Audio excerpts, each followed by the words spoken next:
이 시간에 함께 나누실 하나님의 말씀은 누가복음 24장 44절에서 48절의 말씀입니다. 또 이르시되 내가 너희와 함께 있을 때에 너희에게 말한 바 곧 모세의 율법과 선지자의 글과 시편에 나를 가리켜 기록된 모든 것이 이루어져야 하리라 한 말이 이것이라 하시고, 이에 그들의 마음을 열어 성경을 깨닫게 하시고, 또 이르시되 이같이 그리스도가 고난을 받고 제3일에 죽은 자 가운데서 살아날 것과 또 그의 이름으로 죄 사함을 받게 하는 회개가 예루살렘에서 시작하여 모든 족속에게 전파될 것이 기록되었으니 너희는 이 모든 일의 증인이라. 아멘. 자, 이 시간에는 이 모든 일의 증인이라는 제목으로 함께 말씀을 나누고자 합니다. 오늘 읽은 본문은 누가복음의 마지막 말씀, 마지막 장으로서 예수님께서 승천하기 직전에 제자들과 만나셔서 이제 나누는 이야기를 담고 있습니다. 누가복음 24장 이 오늘 읽은 1절부터 49절까지의 그 내용들은 부활하신 이후의 예수님의 행적과 가르침에 대해서 이야기를 하고 있고요. 나머지 50절부터 53절까지는 승천에 대한 기사를 다루고 있습니다. 이 24장의 말씀을 이 누가복음은 누가가 썼잖아요. 이 누가가 이 24장을 기록한 목적은요, 아주 단순합니다. 아주 명쾌합니다. 뭐냐?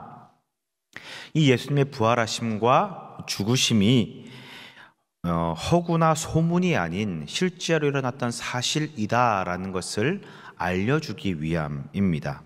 그리고 그 주체인, 부활의 주체이고 승천의 주체였던 예수님이 이미 구약을 통해 예언되었던 메시아다, 그리스도시다라는 것을 알리기 위한 아주 단순한 목적 한 가지의 그 이유로만 쓰여져 있습니다. 그래서 48절에 이야기를 하기를 너희는 이 모든 일의 증인이다 라고 하는 말은 예수님이 죽으시고 부활하신 이 모든 사건, 이 스토리에 너희 모두가 직접 경험하고 그리고 이 눈으로 보았던 증인들이다라는 사실을 강조하고 있는 것입니다.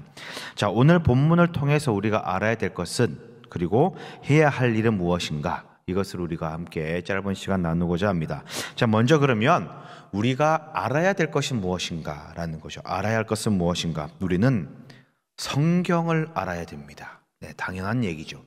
하나님 말씀인 성경을 알아야 된다라는 겁니다. 자, 45절의 말씀에 이렇게 기록하고 있습니다. 같이 한번 읽을까요? 시작. 마음을 열어 성경을 깨닫게 하시고, 예수님께서 그들의 마음, 즉 제자들의 마음을 열어서 성경을 깨닫게 하셨다라고 이야기를 하는데, 마음을 열었다라는 것이 그 마음을 뭐 이렇게 믿음이 없는 걸 믿음을 주었다라는 그런 의미가 아니라 그들이 이제 깨달을 수 있는 지혜와 시각을 허락하셨다라고 하는 그런 말입니다. 성경이 말하는 의미를 깨닫게 하여 주셨다라는 그 말이죠. 자, 여기서 단순히 이 성경의 내용을 이해했다, 깨달았다라고 하는 그 1차적인 것에 머물지가 않습니다. 이 성경에 기록된 내용과 그리고 예수님께서 행하셨던 기적, 제자들이니까 예수님과 동고동락하면서 많은 이적들도 보았고 예수님 말씀도 들었잖아요. 그리고 죽으심과 부활까지 이 모든 것들을 대조하고 맞춰보니 깨닫게 되었다라는 말입니다. 우리가 시쳇말로 아구가 잘 맞는다 이런 말 쓰잖아요. 그죠? 이가 잘 맞는다, 뭐 아구가 맞는다 이런 말을 쓰는 것처럼 성경의 기록들과 예수님의 모습들, 행적들을 살펴보고 조합해 보니 딱 들어맞게 이해가 되고 깨달아지더라라는 그 의미입니다. 자, 그렇다면 이 성경의 기록, 성경의 내용은 무엇일까라는 겁니다. 무엇을 깨닫고 무엇을 알게 되었을까? 44절에 이렇게 이야기를 합니다. 같이 읽습니다. 44절 시작. 또 이르시되 내가 너희와 함께 있을 때에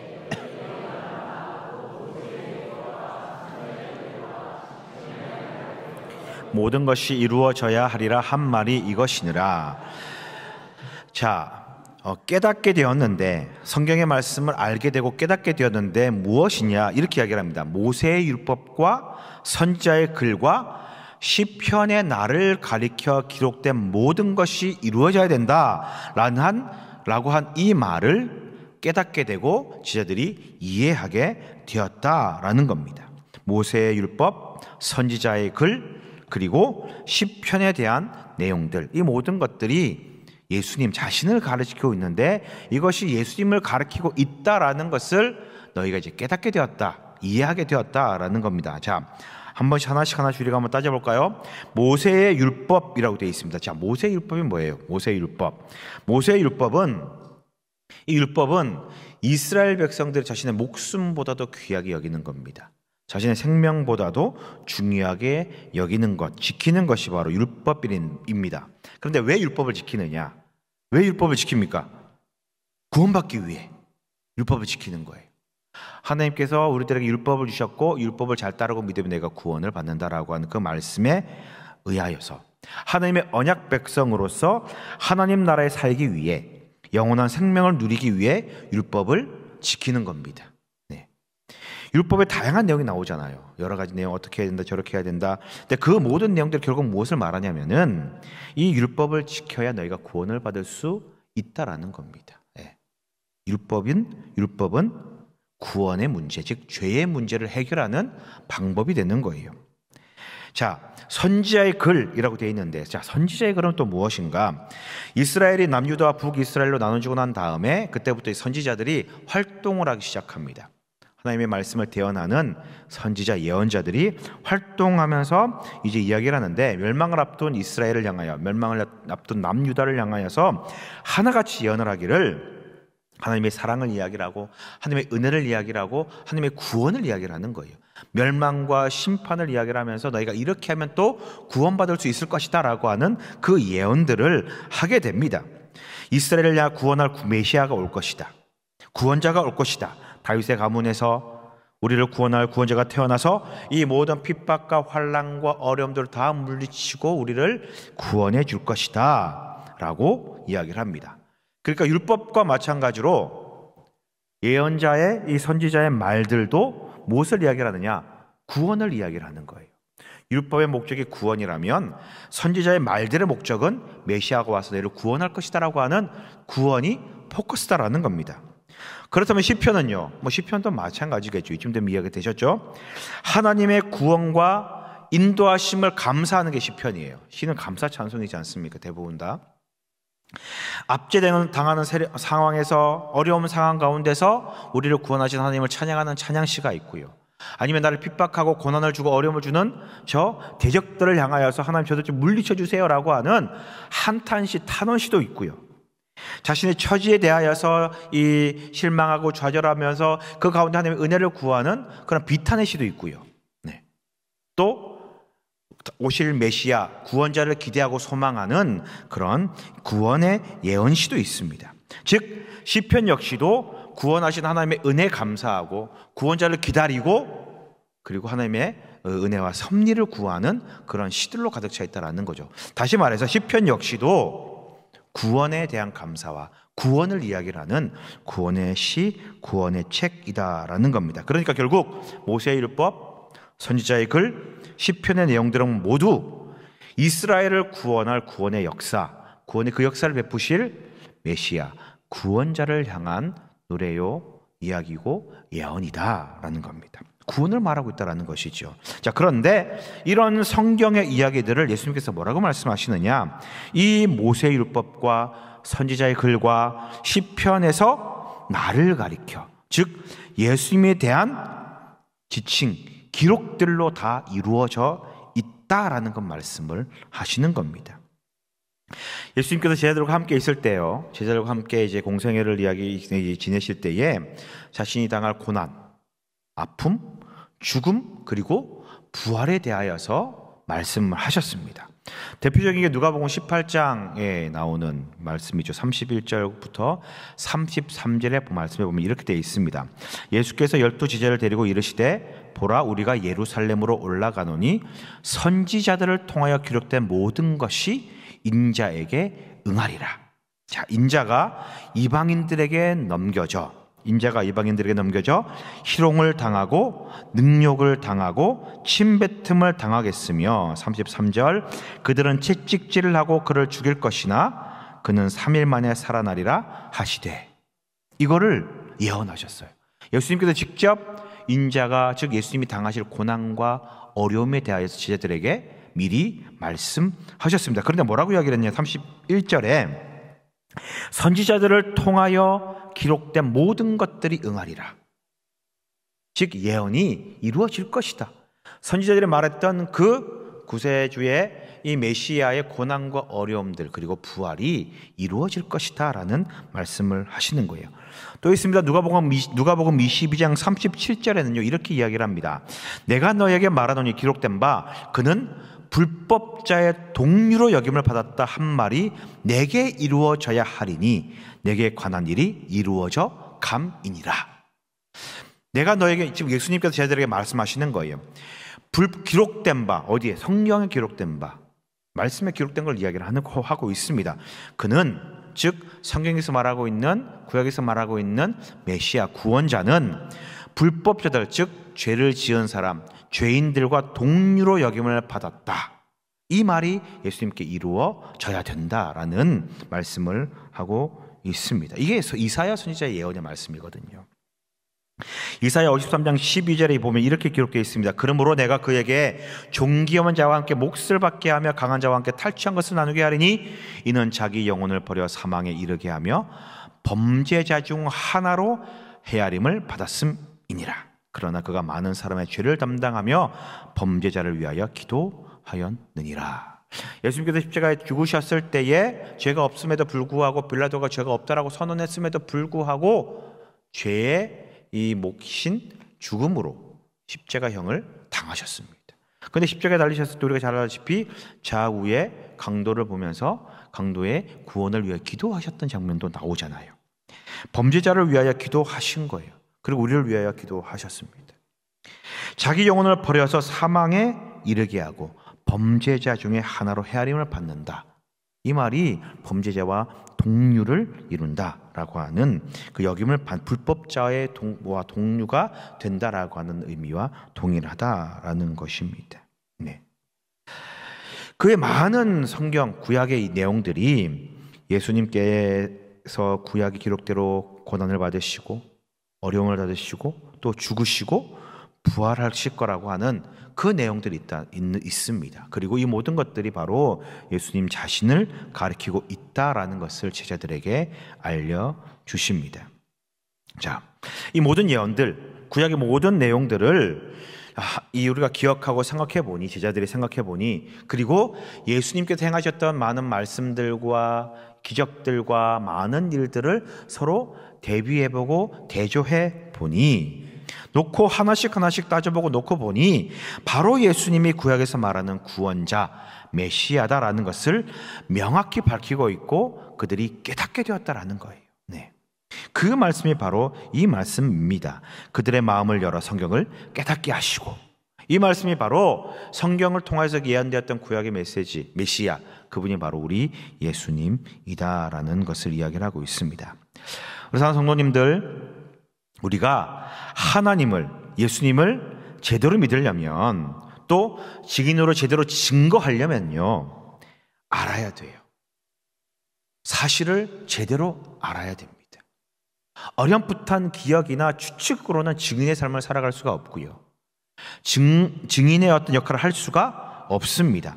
하나님의 말씀이 무엇인지를 알아야 되고요, 모든 초점과 관심과 주제가 과연 무엇에 맞춰져 있는지를 명확히 깨닫고 알아야 됩니다. 성경에 대해서 우리가 잘 알고 있는, 아주 우리들에게 잘 알려주는 그 구절이 있습니다. 디모데후서 3장 16절 17절 잘 아시잖아요. 같이 한번 읽을까요? 시작. 모든 성경은 하나님의 감동으로 된 것으로. 17절 이는 하나님의 사람으로 온전하게 하며 모든 선한 일을 행할 능력을 갖추게 하려 함이라. 자, 이 말씀 우리가 너무나 잘 알고 있습니다. 그런데 16절 말씀을요, 우리가 아주 집중해서 읽죠. 우리가 이 말씀을 이야기를 할 때에 16절 말씀에 우리가 집중하는 경향이 좀 있습니다. 모든 성경은 하나님의 감동으로 된 것이다. 그래서 교훈과 책망과 바르게 함과 의로 교육하기에 유익하다라고 이 말씀 우리가 너무나 가슴에 새기고 맞습니다 그렇게 이야기를 해요. 근데 우리가 이 말씀이 진짜 핵심은 아니에요. 자, 보십시오. 자, 감동이란 단어에 파란색으로 되어 있는데 감동이란 뜻이 뭐냐? 다른 성경에는 영감 이런 이 단어로 이제 번역을 해놨는데 이 감동이라는 게 뭐냐면요, 원래 뜻이 호흡을 하다, 숨을 쉬다라고 하는 거예요. 그래서 하나님의 호흡, 하나님의 숨이라는 뜻입니다. 원래 뜻이요. 하나님의 호흡, 이게 성경에서 뭐라고 기록되어 있느냐? 생령이라고 그렇게 기록되어 있죠. 생령이 뭐예요? 하나님께서 사람을 만드시고 그 입에 생명을 불어넣어 주셨다라고 성경을 말하고 있습니다. 그러니까 호흡, 하나님의 호흡, 하나님의 숨, 이게 생명, 즉 성령을 말하는 겁니다. 성령을 이야기합니다. 그러니까 모든 성경은 하나님의 감동으로 쓰여졌다라고 이야기를 하는 것은 성령의 역사로 쓰여졌다라는 거예요. 근데 성령이 곧 하나님, 삼위일체지 않습니까? 성부, 성자, 성령이 동일한 하나님으로 우리가 믿고 따릅니다. 그러니까 성령이 곧 하나님이니 성경은, 모든 성경은 하나님께서 쓰셨다라는 말이 되는 거예요. 네. 하나님께서 그러면 직접 쓰셨는데 하나님께서 성경과 말씀을 주신 이유가 뭘까? 쓰신 이유가 뭘까라는 거예요. 그게 17절이에요. 이게 그냥 교육하고 책망하고 바르게 하고 우리를 어렵게 만들기 위해 그게 아니다라는 거예요. 이렇게 하는 이유가 있다라는 겁니다. 그게 17절이에요. 자, 17절을 보시면 이렇게 이야기를 합니다. 이는 하나님의 사람으로 온전하게 하며 모든 선한 일을 행할 능력을 갖추게 하려 함이라 입니다. 목적이 뭐냐면요, 선한 일을 행할 능력을 갖추는 거예요. 그런데 그 전에 뭐가 돼야 되느냐? 하나님의 사람으로 온전하게 돼야 되는 겁니다. 온전하게 돼야 되는 것. 이렇게 하나님의 사람으로 온전하게 만들고 그리고 모든 선한 일을 행할 능력을 갖추게 하기 위해 말씀을 주셔서 우리를 교육하고 책망하고 바르게 하고 의로 우리를 교육한다라는 거예요. 네. 그러니까 하나님께서 성경을 쓰신 이유, 말씀 주신 이유는 뭐냐? 우리를 하나님의 사람으로 온전하게 만들고 하나님이 기뻐하시는 모든 선한 일을 행할 수 있는 능력을 갖추게 하기 위해 말씀을 주신 거예요. 이게 목적입니다. 그러니까 17절에 이 말씀이 우리가 살아가는 이유가 되고 목적이 되고 말씀을 읽고 묵상하고 깨닫는 목적이 되는 거예요. 이게 정말 중요합니다. 네. 이렇게 우리를 하나님의 사람으로 온전하게 만들기 위해, 그리고 그 온전해진 우리가 하나님이 기뻐하시는 모든 일들, 선한 일들이 곧 하나님이 기뻐하시는 일이지 않습니까? 그것을 행할 수 있는 능력을 갖추기 위해 이것을 만들어가는 그 과정 중에 책망도 하시고 교훈도 하시고 바르게도 하시고 의로 교육도 하시는 거예요. 무엇을 통해? 하나님의 말씀을 통해, 성경을 통해 그렇게 하시는 거예요. 즉 말씀을 주시는 목적이 바로 하나님이 원하시는 온전한 사람과 하나님의 일을 행할 사람을 만들기 위함이다라는 겁니다. 자, 다시 오늘 말씀으로 돌아와서 우리가 성경을 알아야 된다, 말씀을 알아야 된다라고 말씀을 드렸어요. 하나님께서 주신 그 말씀, 우리에게 주신 그 말씀이 과연 무엇을 말하고 있는지, 어디에 초점을 맞추고 있는지 이걸 깨달아야 된다라는 겁니다. 이 말씀에 대한 깨달음이 있고 우리의 이 말씀에 대한 어떤 이해가 있어야만이 우리가 하나님의 온전한 사람이 되고, 즉 구원받은 사람, 완벽한 사람이 되고 선한 일을 행할 수 있는 능력, 하나님이 기뻐하는 그 일을 행할 수 있는 능력을 갖추게 되는 것입니다. 그러니 하나님의 이 말씀, 성경 말씀을 더욱 깊이 알아가고 깨닫기 위해 부단히 애쓰는 우리 모두가 되시기를 주님의 이름으로 축원드립니다. 자, 그렇다면 말씀을 우리가 알아야 되는데, 성경을 알아야 되는데 이제는 무엇을 해야 될까라는 겁니다. 무엇을 해야 될까? 우리에게 주어진 일이 과연 무엇이겠느냐라는 겁니다. 오늘 본문 46절에서 48절은 이렇게 이야기를 합니다. 또 이르시되 이같이 그리스도가 고난을 받고 제3일에 죽은 자 가운데서 살아날 것과 또 그의 이름으로 죄 사함을 받게 하는 회개가 예루살렘에서 시작하여 모든 족속에게 전파될 것이 기록되었으니, 48절 같이 읽습니다. 시작. 네, 그리스도가 고난을 받고 3일 만에 죽었다가 부활하고 그리고 그 죄사함을 받게 하는, 예수의 이름으로, 그 이름으로 죄사함을 받게 하는 이 회개가 예루살렘에서부터 온 이방 전 세계로 퍼져가는, 이것이 기록되었으니까 이제 이 모든 일에 너희가 증인이다라고 이야기를 하고 있어요. 그러니까 우리가 해야 될 일은 뭐냐? 이 모든 일에 대하여 증인이 되어야 되는 겁니다. 증인이 되어야 되는 것.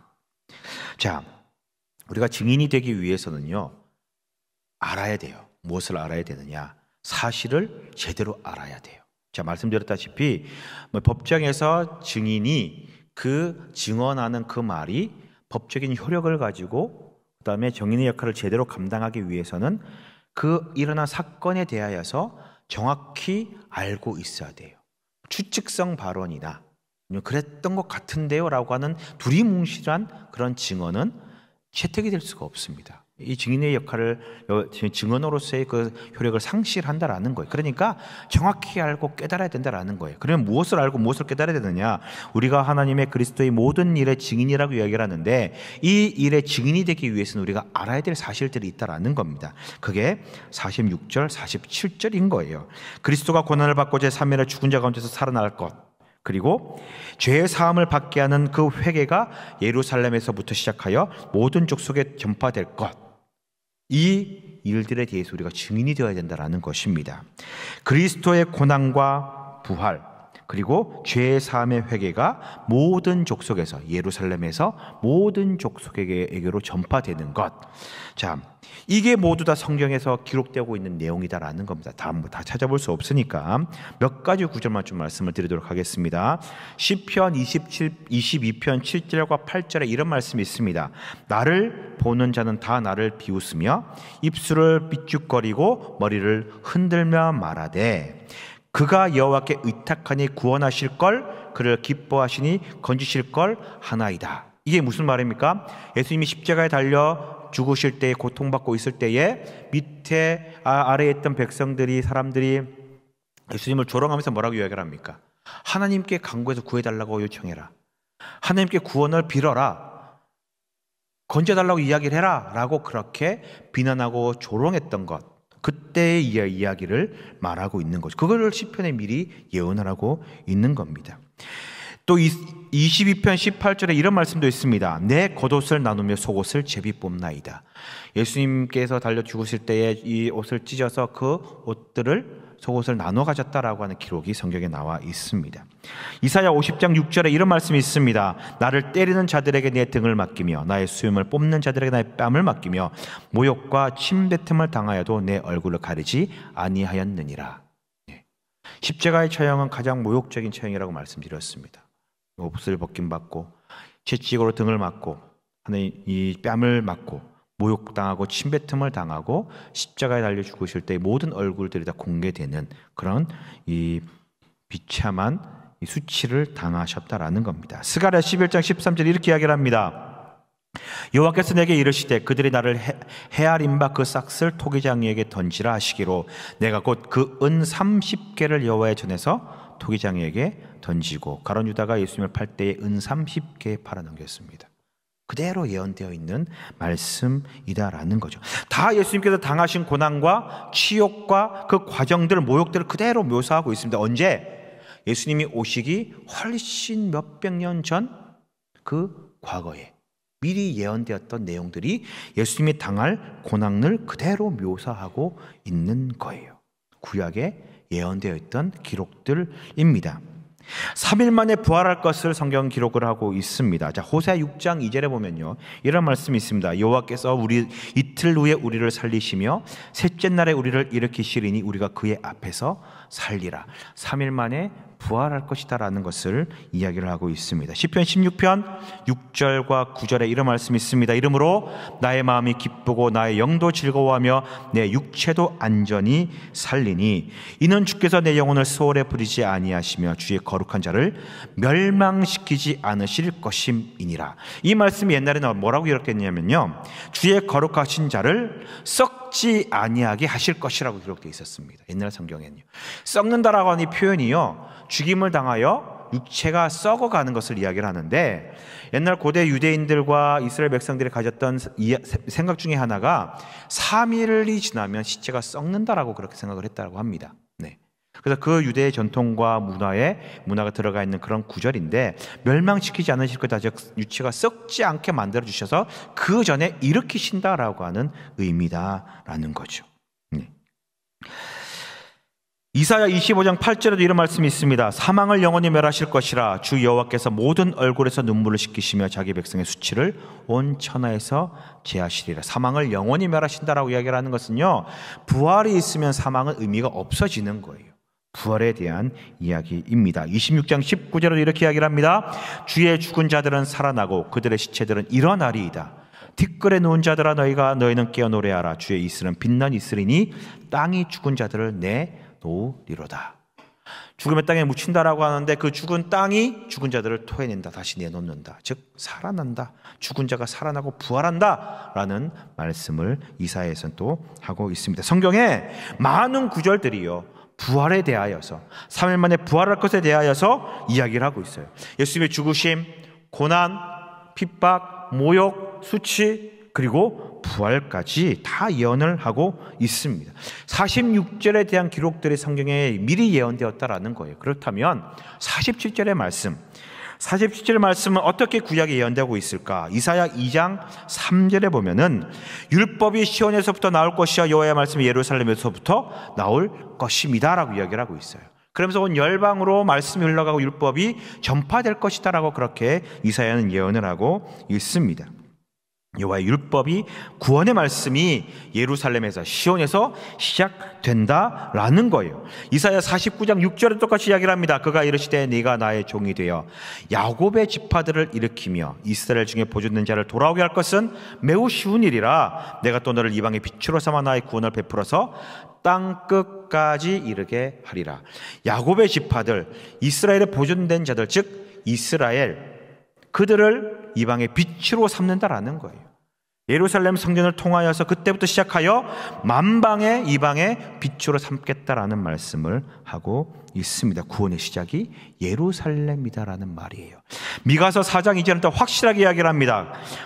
같이 한번 읽어볼까요? 시작. 곧 많은 이방 사람들이 가며 이르기를 오라 우리가 여호와의 산에 올라가서 야곱의 하나님의 전에 이르자. 보세요. 많은 이방인들이 일어나서 여호와의 산에 올라가서 야곱의 하나님의 전에 이르자라고 이야기를 하는 거예요. 이방 사람들이 하나님의 전으로 가자라는 겁니다. 시온성으로 가자라는 거예요. 그러면서 2절에 뭐라고 이야기를 하느냐? 그가 그의 도를 가지고 우리에게 가르치실 것이라. 구원의 도를 가르친다라는 얘기예요. 우리가 그의 길로 행하리라 하리니 이는 율법이 시온에서부터 나올 것이요 여호와의 말씀이 예루살렘에서부터 나올 것입니다. 이방인들이 그곳으로 간 이유는 뭐냐? 하나님의 말씀이 시온에서부터 예루살렘에서부터 시작되기 때문에, 구원이 거기에서부터 시작되기 때문에 그 구원의 말씀이 이방인들에게 퍼져나간다라는 거예요. 그러니까 47절에 말하고 있는 죄 사함을 받게 하는 회개가 예루살렘, 시온, 예루살렘에서 시작하여 모든 족속에게 전파될 것이 기록되었다라는 겁니다. 그리고 지금 이 일을 경험하고 바라보고 보았던 너희들이 이 모든 일의 이제 증인이 되어야 된다라는 말씀을 하고 있습니다. 구약의 예언들, 말씀들이 다 이루어졌다. 다 이루어지고 있다. 그것을 내가 직접 보고 겪지 않았느냐? 너희가 증인이다라는 말씀을 하고 있는 겁니다. 너희가 이 일의 증인이니 이제 그 증인의 역할을 감당하라라는 말씀을 하고 있습니다. 그러면 그때가 언제입니까? 이 일을 해야 되는데, 하나님의 말씀을 알아야 되고 해야 될 일이 바로 증인의 일인데, 언제 우리가 이 증인의 삶을, 증인의 역할을 감당해야 되겠느냐라는 거예요. 예수님께서는 그때를 언제라고 이야기를 하느냐? 49절, 우리가 읽지는 않았지만 49절에 이렇게 이야기를 합니다. 같이 읽습니다. 시작. 볼지어다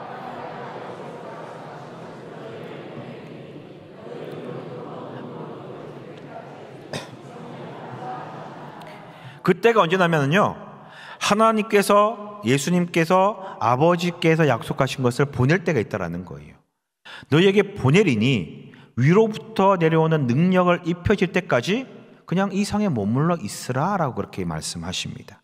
이 말씀을 하시고 예수님이 베다니 가셔서 올라가세요. 승천하십니다. 네. 위로부터 능력이 임할 때까지 이 성에 머물러 있어라. 이 능력을 받을 때까지 너희가 증인의 삶을 사는 것이 아니고 능력을 받을 때까지 기다리라라는 거예요. 네. 그렇다면 성령을 받은 이 능력을 받은 후에 그 후에 증인이 되어서 증인의 역할을 감당하라라는 그런 말이 되죠.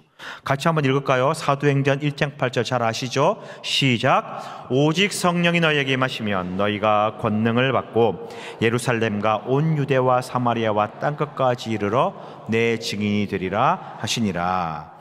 이 말씀 역시도요, 예수님께서 하늘로 올라가시기 전에, 승천하시기 전에 하신 말씀입니다. 근데 이 말씀하고요 오늘 49절의 말씀이 같은 말씀이에요. 왜? 누가가 썼잖아요, 둘 다. 그리고 예수님 승천하기 직전의 말씀을 동일한 이 사건을 서로 보고하는 사람들이 다르기 때문에 각자 다른 언어로, 다른 표현으로 썼습니다. 근데 동일한 뜻이에요. 성령이 너희에게 임하시면 너희가 권능을 받고 예루살렘과 온 유대와 사마리아와 땅끝까지 이르러 내 증인이 되리라 하시느니 예수님의 말씀이다라는 거예요. 그런데 49절에 내가 내 아버지께서 약속하신 것을 너희에게 보내리니 너희는 위로부터 능력으로 입혀질 때까지 이 성에 머물라. 즉 능력이 입혀질 때까지, 권능을 받기 전까지 이 성에 머물고 받은 이후에 증인으로서 예루살렘과 온 유대와 사마리아와 땅끝까지 이르러 그 삶을 감당하라라고 말씀하시는 겁니다. 네. 그리고 오순절 성령의 역사를 강력하게 경험한 제자들, 모든 이 그리스도인들이 이제 권능을 받고 성령을 경험하고 증인으로서 담대히 나아가서 증인의 삶을 사는 것을 우리는 볼 수가 있습니다. 그리고 지금까지 그 성령을 받은 자들이 증인으로서 예수님을 전파하고 살아가고 있습니다. 자, 우리 성도님들 잘 보시기 바랍니다. 잘 생각해 보시기 바랍니다. 제자들은 예수님과 함께 살면서 예수님을 경험하고 예수님의 고난을 직접 보았습니다. 그리고 부활도 확인했습니다.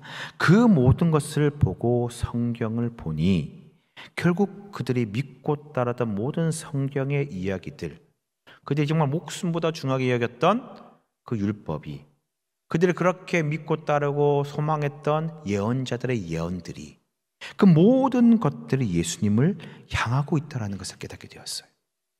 그리고 이 죄 사함의 역사, 인자가 십자가에 달려 죽으심으로 우리의 죄를 다 없애준다라고 하는 이 회개의 역사, 구원의 역사가 예루살렘에서 시작하여 온 이방에 퍼져나갈 것임을 예언이 되었다라는 것도 알고 있습니다. 무엇보다 이 일을 행하는 것이 바로 성령을 경험한 자들, 능력을 받은 우리들, 그들이었음을 깨닫게 되었습니다. 성령은요, 여러분 지금도 역사하십니다. 하나님께서 주시는 그 성령의 은혜와 역사는요, 우리에게 여전히 역사하고 있습니다. 이 말은 곧 무슨 말이냐? 성령이 우리에게 임한다라는 것은 바로 우리가 증인이다라는 얘기인 거예요. 능력을 받고 성령을 받고 증인이 되라라는 겁니다. 이 모든 일에 너희가 증인이다. 그런데 권능을 받기 전까지, 능력으로 입혀지기 전까지는 이 성에 머물라. 그러나 권능을 받고 난 이후에 담대히 예루살렘과 온 유대와 사마리아와 땅끝까지 이르러 증인이 되어라. 그렇다면 사랑하는 성도님들, 성령을 경험하셨습니까? 성령을 받으셨습니까? 성령을 받으셔야 돼요. 경험하셔야 됩니다. 그래야 우리가 성령을 깨닫고 증인의 삶을 살아갈 수 있는 것입니다. 저 오늘 선교위원회 헌신 예배를 드립니다. 선교라는 것이 무엇입니까? 온 열방에 복음을 전하는 건데요, 선교와 전도의 차이가 있습니다. 선교는 직접적으로 예수님 믿으세요라고 하는 것이 직접 선도가 이 전도라고 이야기를 한다면, 선교는 그 삶을 사는 거예요. 그곳에 복음이 필요한 그곳에 들어가서 함께 생활하고 살면서 내가 예수님을 믿는 자로 내 안에 있는 예수님을 드러내는 삶을 사는 거예요.